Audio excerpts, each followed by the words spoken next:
नमस्कार दोस्तों, आज मैं आप लोगों से विचार विमर्श करना चाहता हूँ कि क्या यूपीएससी और कई सारी जो गवर्नमेंट जॉब्स का जो एग्ज़ाम हो रहा है, क्या ये हमारे युवाओं की जवानी को बर्बाद नहीं कर रही है? लोग इसमें अपने खुद से अपना आके जीवन बर्बाद कर रहे हैं। गवर्नमेंट जॉब्स नहीं बोल रही कि आके मेरे को दो, ये लोग खुद जाके अपना जीवन बर्बाद कर रहे हैं और लास्ट में जो ये अपना जो डिसीज़न लिया है उसको भी ओन नहीं कर पा रहे हैं, उसको भी स्वीकार नहीं कर पा रहे हैं कि गलत फैसला हमने लिया है। लास्ट में डेस्परेटली या फिर फ्रस्ट्रेट होके ये लोग ऐसा कदम उठा ले रहे हैं जो कि इनको कभी नहीं उठाना चाहिए और परिवार वाले पर क्या गुजरती है इन लोग थोड़ा सा भी नहीं सोचते। इनका सारा जो फोकस है वो एक ही चीज़ पे केंद्रित हो जाता है, वो है फेलियर क्यों मैं फेलियर हूँ, मैंने इतना साल एग्ज़ाम दिया, मैं फेल हो गया। तो दोस्तों मैं आप लोगों को बताना चाहता हूँ कि मैंने भी अपनी लाइफ में 2 बार यूपीएससी एग्ज़ाम दिया है और मेरे को पता चल गया कि ये मेरे लिए नहीं है, क्योंकि मेरे को जानने का बहुत ही शौक है और बहुत चीज़ें मैं देखता हूँ, सुनता हूँ, पढ़ता हूँ और मैंने बहुत सारी चीज़ों को मेरे को एक्सपीरियंस करने का शौक है। मैं दिन रात एक कोई चीज़ का टारगेट बना के मैं नहीं कर सकता। तो ऐसे बहुत सारे लोग हैं जो कि फैमिली प्रेशर, सामाजिक प्रेशर और इस लाइन में पड़ गए हैं, तो अब उनको लग रहा है कि कैसे भी मेरे को निकालना ही होगा क्योंकि मैंने सबको बता दिया है। तो दोस्तों स्वीकार करने का जिगरा रखो, समझे ना? अगर स्वीकारोगे नहीं अपनी हार को तब तक तुम कभी नहीं जीत सकते। इस लाइफ में लोग तुमको चढ़ाने-बढ़ाने के लिए ही हैं कि तुम गलत फैसले ले लो, ठीक है ना? लोग क्या सोचते हैं, लोगों को मारो गोली। लोग आपको जब बुरा वक़्त चलेगा तो यही लोग आपको धुतकारेंगे और वहीं अगर अच्छा वक़्त चलेगा तो यही ये लोग आपको पूजेंगे। इसका एग्ज़ाम्पल स्वयं जाके आप लोग देखो, अवध ओझा के बारे में जाके समझो और पूरा पढ़ना उनके बारे में जानना। तो आज मैं आप लोगों को बताना चाहता हूँ स्वाति गोदारा नाम की लड़की के बारे में। ये लड़की 29 साल की उम्र में 19 साल की उम्र से ये 29 साल तक अभी तक 10 साल से प्रिपेयर कर रही थी और हाल ही में ज़्यादा दिन नहीं हुआ, इसने एक बहुत ही गलत कदम उठा लिया है जो कि मैं सख्त परहेज़ लोगों को बोलता हूँ कि ये सारी चीज़ें नहीं करनी चाहिए। आप लोगों को अपने परिवार के बारे में सोचना चाहिए। फेलियर को एक्सेप्ट करो, आपने ही तो डिसीज़न लिया है। आप लोग अगर खुद हार को एक्सेप्ट नहीं करोगे तो कौन करने वाला है, ठीक है ना? अब ये ज़्यादा मुद्दा पता चल रहा है यूपीएससी को ही लेकर है। लोग हँसते-खिलखिलाते आपको मिल जाएँगे रोड पे, जितने भी एस्पिरेंट हैं, क्योंकि उनका मन में चल रहा है कि इस बार नहीं तो अगला बार, और वो कभी आपको अपना दुःख नहीं बताएँगे। लेकिन उनके दिमाग में कहीं न कहीं ये डिप्रेशन और उनको दबाते जा रहा है। तो ये सारी चीज़ें आपको देखनी चाहिए और आप लोगों को मैं बताना चाहता हूँ कि मैंने एक जगह एक नदी के पास गया था, तो वहाँ पे मैंने देखा कि जो मरी हुई मछली है ना, वो धारा के प्रवाह के साथ बहती है और जो ज़िंदा मछली है, वो धारा के विपरीत तैरती है। तो धारा के अभी जो धारा चल रहा है यूपीएससी गवर्नमेंट जॉब्स का, अगर आप उसी धारा के साथ बह जाओगे तो आपका जीवन हो सकता है कि आप लोग विफल हो जाओ और बाद में आप उसको भी स्वीकार नहीं कर पाओ।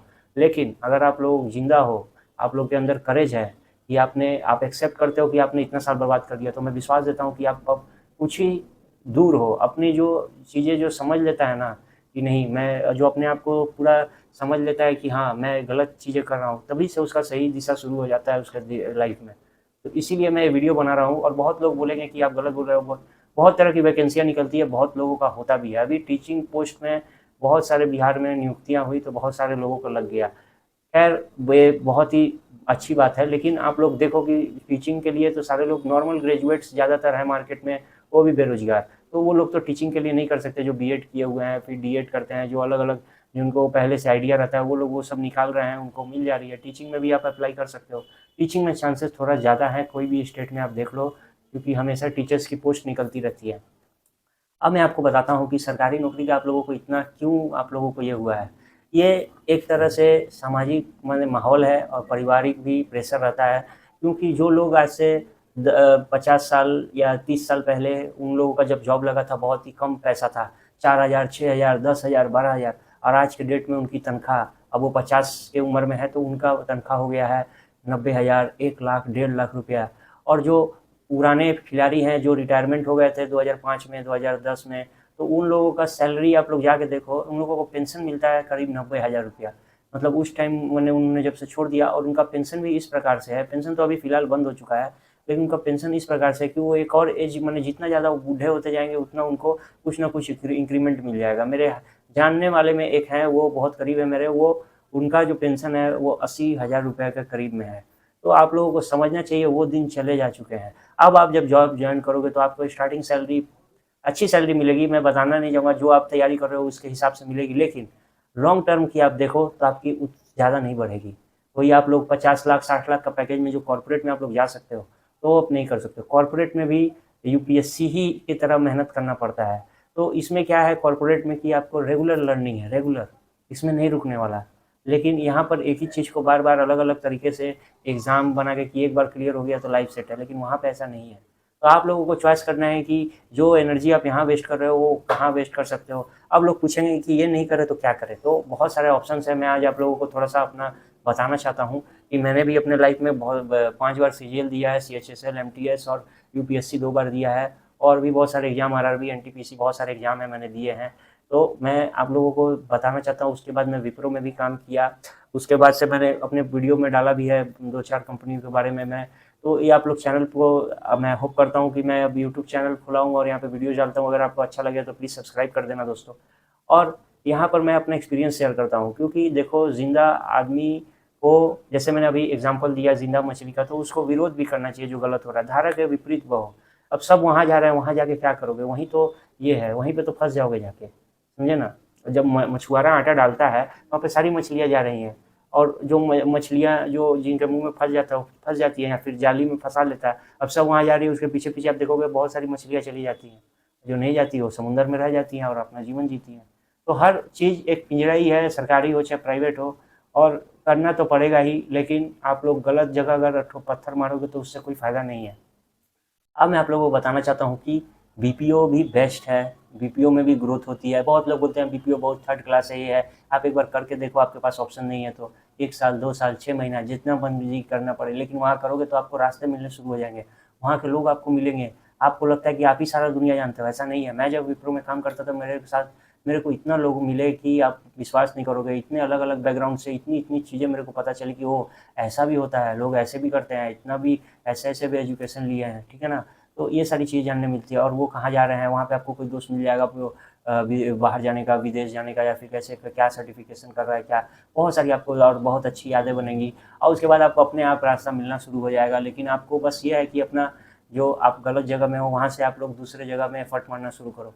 और उसके बाद बीपीओ नहीं करना तो अभी कोडिंग और टेक जॉब्स चल रही है, वहाँ पे भी आप ट्राई करो। यहाँ पे भी कॉम्पिटिशन बढ़ गई है क्योंकि यहाँ पे भी गवर्नमेंट जॉब एस्पिरेंट्स और खासकर बीटेक वाले जिनका प्लेसमेंट नहीं हो रहा है और नॉन आईटी बैकग्राउंड वाले जो कि बीपीओ में ऑलरेडी काम कर रहे हैं या फिर अलग जगह काम कर रहा है, जिनको मन नहीं कर रहा वो काम करने का, जो कुछ नया एक्सपीरियंस करना चाहते हैं, तो वो लोग भी इसमें हैं और ये सबके लिए रास्ता खुला हुआ है। इसीलिए आज के डेट में इसमें ज़्यादा कॉम्पिटिशन है कोरोना के पहले के मुकाबले। तो यहाँ पे भी आप लोग ट्राई कर सकते हो, बहुत ही अच्छा है। अगर अच्छे जगह आपको जॉब मिल गया और आपको बहुत सारे अपना एफर्ट दिखाना होगा, शो कर फेस करना होगा, अगर स्किल सीख जाते हो तो वाह! आपको फिर पीछे मुड़ के नहीं देखना पड़ेगा। यही सारी बातें थी आप लोगों के साथ शेयर करना कि आप लोगों को एक एज निर्धारित कर लेना चाहिए। उसके बाद आप लोगों को गवर्नमेंट जॉब कैसी भी हो, कितना भी आपके मन में लालच आता हो, वो ना दो, ठीक है ना?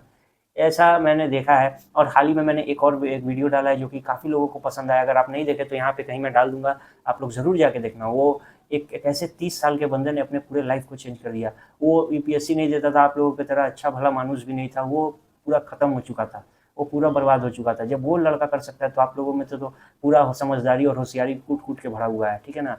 तो आप लोग देखो, समझो दुनिया को, ये स्टोरीज़ देखनी चाहिए, समझनी चाहिए, इंस्पिरेशनल है। आज का वीडियो आप लोगों को कैसा लगा कमेंट में ज़रूर बताना और दोस्तों थोड़ा-सा सपोर्ट करो क्योंकि मैं भी देख रहा हूँ कि मार्केट में आप लोग गलत बंदों को बहुत ज़्यादा सपोर्ट, आप ही जाके देखो, डॉली चाय वाला हो या फिर कोई भी गलत जो इंस्पिरेशन आजकल बनते जा रहे हैं, ठीक है? उनको एंटरप्रेन्योर्स कहा जा रहा है, ठीक है ना? उन लोगों को एक ठो वर्ड है, मैं किसी का अपमान नहीं करता लेकिन छपरी जिनको बोला जाता है, उन लोगों के पोस्ट पे लोग लाइक कर दे रहे हैं, इतने सारे लाइक, और गलत चीज़ों को सपोर्ट करने वाले आपको आज के डेट में हर जगह मिलेंगे। आज जॉली चाय वाला किसी के घर में चले जाए तो उसका पूजा होने लगेगा, ठीक है ना? वो वही सारी बातें हैं कि जो यूपीएससी में अपना टाइम वेस्ट कर रहा है, इतना पढ़ रहा है देश के बारे में, विदेश के बारे में, विदेश नीतियाँ, ये नीतियाँ, वो नीतियाँ, मुगलों का शासनकाल, बुद्धिज़्म, जैनिज़्म, ये पंचशील क्या है, वो क्या है, ये क्या है, पूरा एकदम मेरा भी माथा कन्फ्यूज़ रहता है ये सारी चीज़ें जब याद करता हूँ तो, कि मैं ये सारी चीज़ें दिमाग से निकालूँ तो निकालूँ कैसे, ठीक है ना? अब यही सारी यादों के साथ अपने को जीना पड़ेगा, लेकिन ये सब स्वीकार करना पड़ेगा। मैं आपसे बार-बार कह रहा हूँ कि ये सब आपको स्वीकार करना पड़ेगा। इतिहास को बदलना आपके हाथ में है, जब तक आप लोग यंग हो तभी तक बदल सकते हो, लेकिन आप धीरे-धीरे बूढ़े होते जा रहे हो, ये कोई नहीं समझ रहा कि काल बहुत नज़दीक है और आपको बहुत ही ज़्यादा मेहनत करना पड़ेगा। आपको हर एक सेकंड देखना पड़ेगा कि आपको बहुत ही डिसीज़न, आपको हमेशा चिंता शनिचरी छाई रहेगी दिमाग पे। लेकिन दोस्तों मैं आप लोगों को बताना चाहता हूँ कि चैन कहीं भी नहीं है। चैन आप लोग सरकारी नौकरी के बाद भी आपको चैन नहीं रहेगा, आप लोग हमेशा रोओगे गाओगे। जाके कूड़ा पे देखो और सब जगह आप लोगों को देखने को मिलेगा कि कैसे लोग रो रहे हैं कि मैं अच्छा था कॉर्पोरेट में। रोने वाले हर जगह हैं, ठीक है, जिनको मिल जा रही है वो लोग बहुत मेहनत कर रहे हैं, मिल जा रही है खुशी की बात है, लेकिन जिनको नहीं मिल रही है और वो उनको और नहीं मिलेगी, जितना वो रोएंगे और नहीं मिलेगी। और ज़्यादातर मैं देखता हूँ कि अच्छे घर से आने वाले लड़कों को ही जल्दी मिल जाती है। और ये जो जीडी के रैलियाँ होती हैं और बहुत सारा ये होता है, इसमें थोड़ा सा सबकी हो जाती हैं जो, लेकिन जो गवर्नमेंट की जो सिविल सर्विसेज हैं इसमें ज़्यादातर मैं देखता हूँ कि अच्छे खासे फैमिली के लड़कों को ही होती है। इसी के साथ अपने वीडियो को मैं बंद कर रहा हूँ और आप लोग प्लीज़ सब्सक्राइब करना, लाइक करना वीडियो को। मिलते हैं नेक्स्ट वीडियो में।